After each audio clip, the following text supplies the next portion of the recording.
If you are in a place where it is comfortable and appropriate for you to do so, close your eyes and begin to take some slow, long, deep, relaxing breaths in through your nose and out through your mouth. With every inhale, feel more light and peace entering your body and mind. With every exhale, feel all tension drain away like gravity is taking it away from your body. Inhaling peace and light and letting go with each exhale. We picture ourselves on top of a beautiful mountain in the center of a circular grove of trees.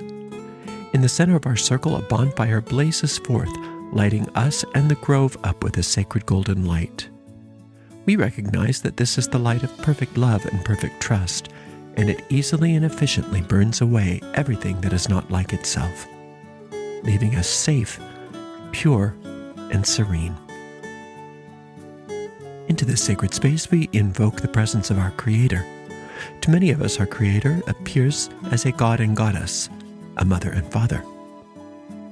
Into this space, we also invite the presence of our angels, our teachers, our guides. We dedicate the time that we spend together to each other and to them. We ask that we be guided and led as we walk upon the way to become happier, more peaceful, more grounded, more successful, more happy, and more loving people. Thank you very much. And if it's appropriate for you to do so out loud, you can join me in saying the words, "Blessed be." When we're casting spells, the whole idea is to create a particular result. So you'll get people casting money spells, casting love spells, casting success spells, business spells, revenge spells, curses, all kinds of spells to create results in the physical universe. And not everybody calls what they do spell casting. Some people will call it prayer. Some people will call it manifestation. It doesn't matter what you call it. It's all the same. Magic is simply using the invisible means of creating something visible and tangible. And in a way, it could be said that everything that we do in life is a form of magic, because the theory behind it is that the deep mind is responsible for all manifestation. The conscious mind is the depositor of the seed into the fertile ground of the deep mind, and out of the fertile ground of the deep mind grows the result. Many people will come from the point of view that all things that we experience in the physical world are the result of our deep mind accepting thought seeds, both individually and collectively. And that's an interesting perspective. And you can just use that as a context from which to understand how spellcasting works. Now, with spellcasting, what we want to do is very consciously and purposefully choose a result and then allow it to manifest. Whereas a lot of times we are unconsciously casting spells, even if we have no training in spellcasting, allowing by rote our conscious mind to deposit the seeds of whatever happens to be in the conscious mind into the deep mind. Now, that's not to say that each and every passing thought is going to manifest into something. The deep mind only accepts as a seed of thought that which the conscious mind believes is true. So you can't lie to the deep mind and expect that that seed is going to be planted. And that's really what a lot of affirmation and law of attraction is involved with. And that's why people get very frustrated. And also with spellcasting, people get very frustrated because they say, well, I did all my affirmations, I did all the visualizations, I did all that stuff, and it didn't happen. And that's because you didn't believe it. That's because you had no faith. If I get up out of my chair and I walk across the room to the water cooler, I know that I'm going to get a cup of water. There's no question in my mind that I'm going to get that. And so my conscious mind has the desire to go get that cup of water from the water cooler. And the deep mind doesn't reject any of that because it knows that the conscious mind believes that that's possible for it. And so it just says yes.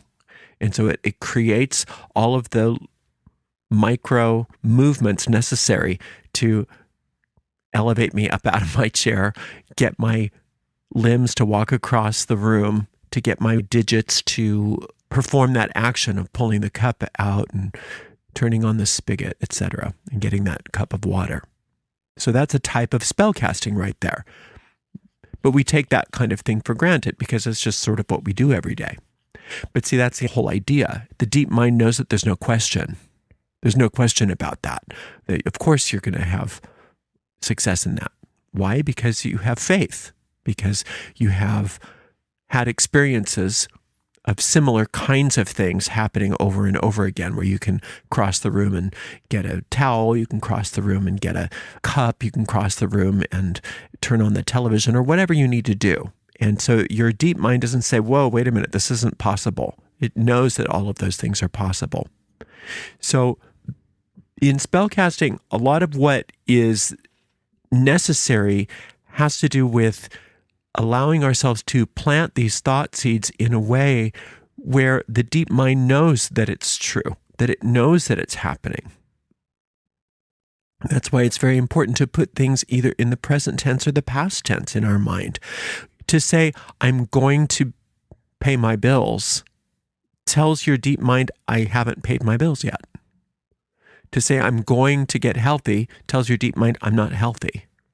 But that's not the kind of seed that you want to plant. You don't want to plant the seed of, I'm not healthy, but I hope to be one day. That's not a spell that's going to be helpful to you.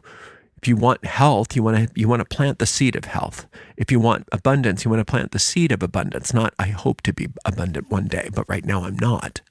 When we are casting spells, it's incumbent upon us in order to achieve success, that we do it in a way that allows the deep mind to accept as fact that which we are depositing into it so that it will bring forth what we desire. That's the whole crux of all spellcasting. You get into the occult sciences and there's just enough to make you want to just cross your eyes because it's just so complicated with all the stuff that you're supposed to do. And people just go around spinning their wheels and never really getting results because they don't understand that no matter what the processes are, the bottom line is we want results. And the only way to get results is to convince the deep mind that it's already happened. That it's already happened. That's the seed that we need to plant. So a lot of times you hear things like, well, then what you do is you say affirmations in the present tense. I am wealthy. I have all of my needs met. All of those kinds of things. And those are very helpful. They can be very helpful for focusing the mind in the right direction. But oftentimes they're not powerful enough as magical seeds to convince the deep mind that it's true. A lot of times the deep mind will say, oh, there they go lying again. They're lying because if that were true, they would feel more comfortable about their financial situation. But I can tell they're afraid. So why are they telling me they have all of their needs met when they're afraid that they're not going to pay their bills? Obviously, this is not a real seed. Reject. Stamp it with that red stamp called reject.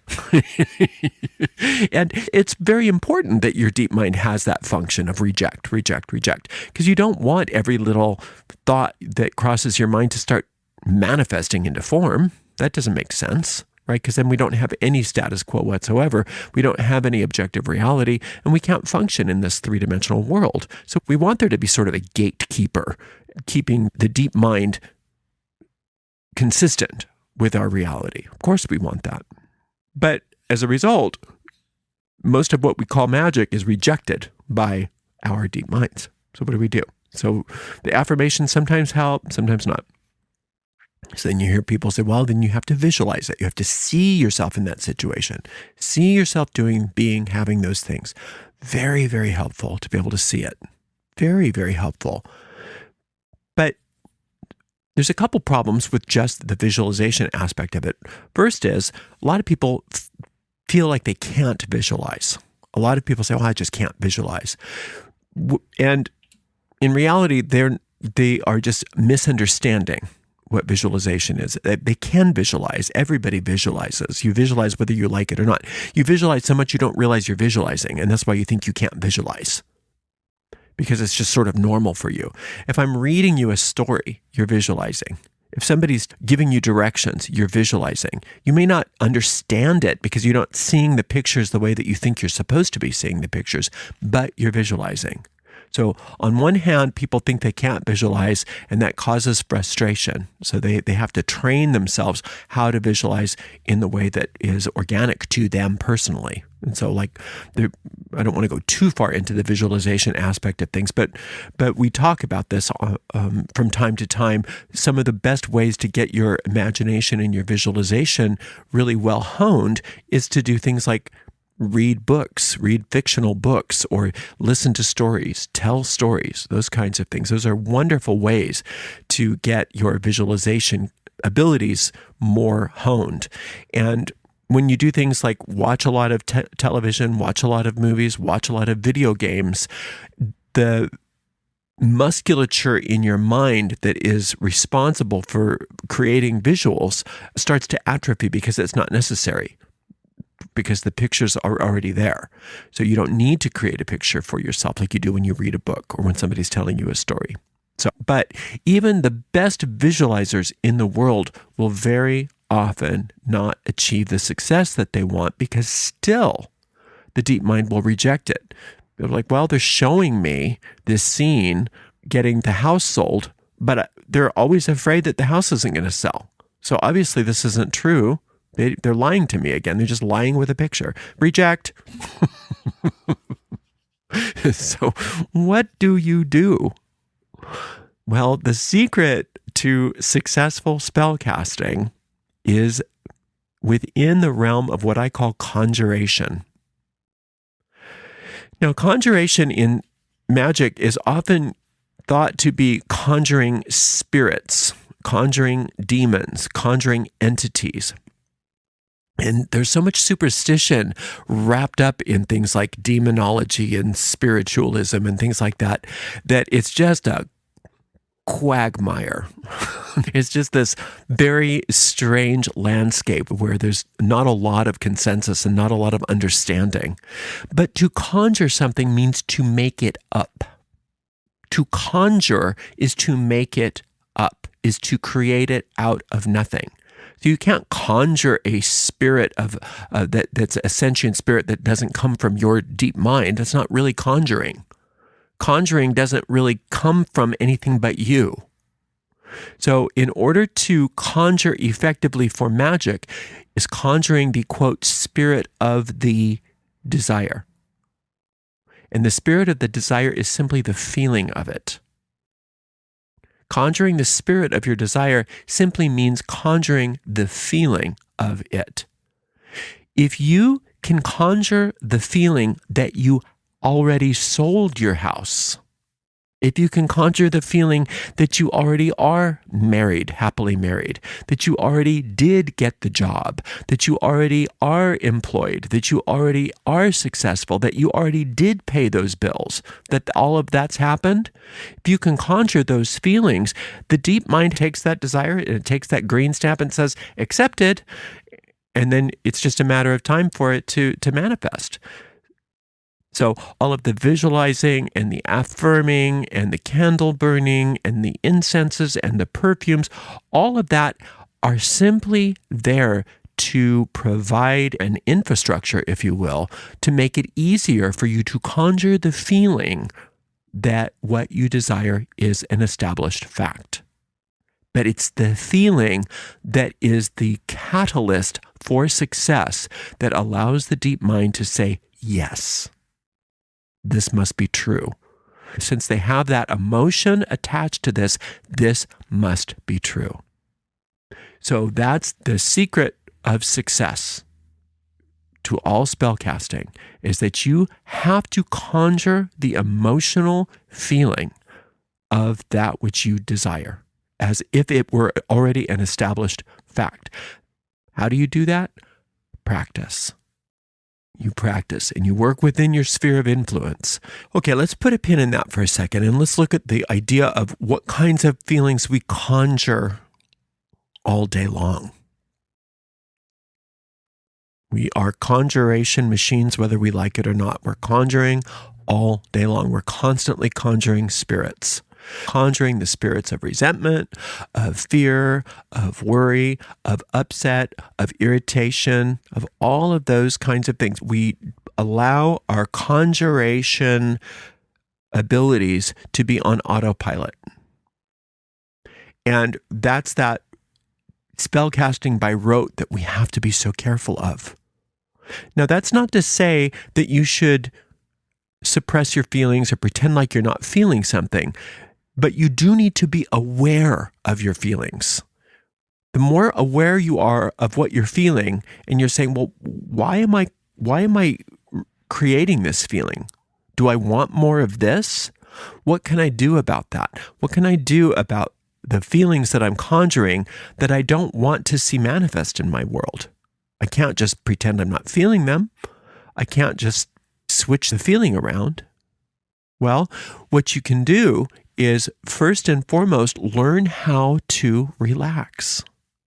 Most of those negative conjurations happen within the context of tension, the mental and emotional posture and physical posture of tension. First thing you do when you're noticing that you're conjuring something that you don't want is find a way to just excuse yourself, even if you have to go to the restroom or something like that, and take a moment and just relax your body, relax your mind, just that momentary relaxation of tension. A lot of that negative conjuration is just nullified. And then you can start to say, well, now what do I want? And start to engage that conjuration and conjure the feelings of that which you do want. And that's when you can use things like affirmations and visualizations to help support that. You can see yourself being, doing, or having the thing that you do want rather than what you don't want. You can start telling yourself, all of my needs are now met in every moment of time and point of space. Only good can come out of this. Those kinds of things. That helps to facilitate the conjuration of the emotion that you desire. But it's the conjuration of the emotion that is the magic. That is the magic. The other stuff is just support to get the feeling that you want.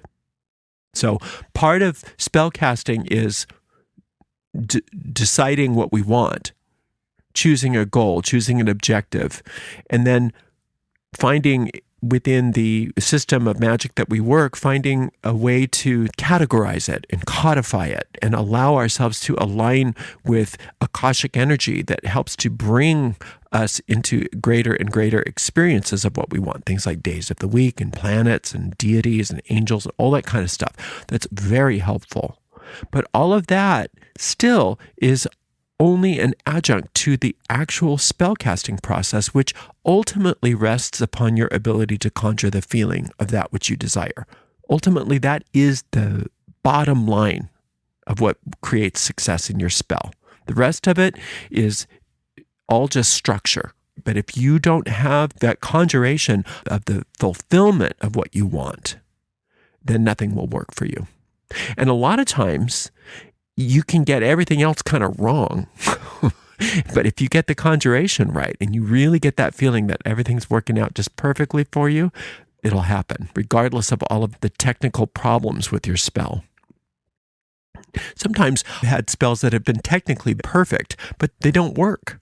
That's because I didn't have the conjuration right. I still had this feeling like, I'm not sure this is going to work.